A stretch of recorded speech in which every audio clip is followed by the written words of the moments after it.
Was there a point in your life where you'd felt like you drifted so far from your why that you realized the importance of it for the first time? Stephen basically just asks Simon flat out if he's ever lost his own why. No easing into it. No polished PR answer. Simon just goes straight there. This might be the most honest minute and a half in the whole episode. Well, the simple answer is yes. It was that drifting that set me on the path to find it in the first place, to even articulate that idea.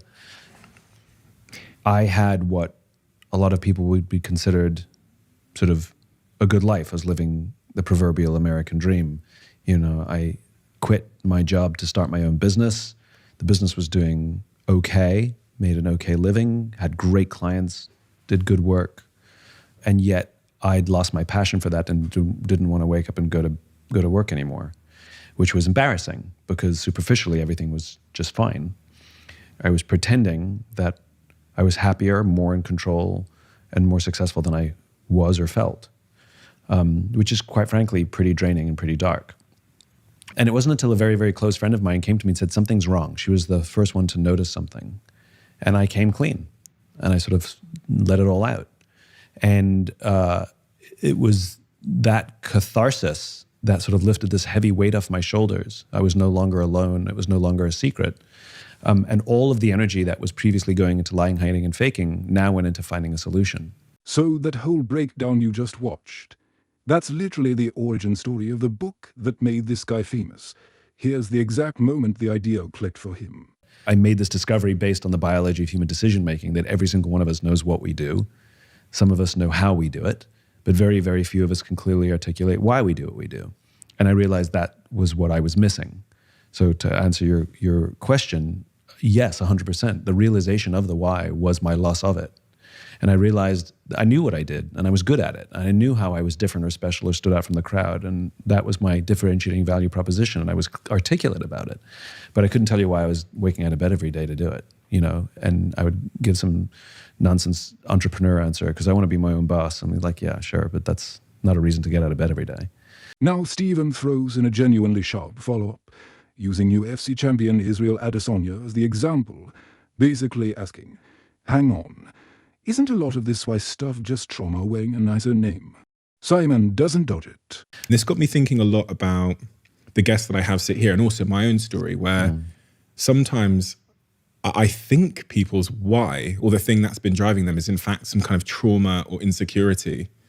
I think because you sit here with people in there, whether it's Israel Adesanya, the UFC champion, who's the current maybe world's best UFC fighter. He was battered and bullied as a kid, being the only black kid in his school in New Zealand. And so it's no coincidence that he strived to be this fighter. And in fact, when he won the UFC title, the next day he was depressed and he went to therapy. That's made me question whether like our whys can sometimes be trauma or insecurity driven as opposed to being intentional and I don't know. So a why is fully formed by the time we're in our mid to late teens. The youngest person I've done a why discovery for was 16, and it worked. The process worked.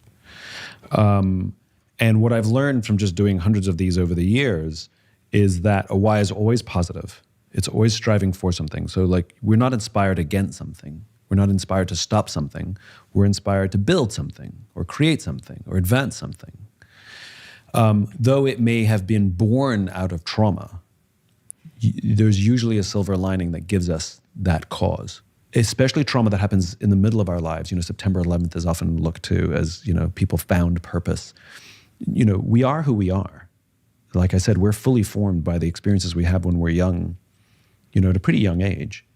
And now the opportunity life presents us is to make decisions that either keeps us in balance with who we really are or not.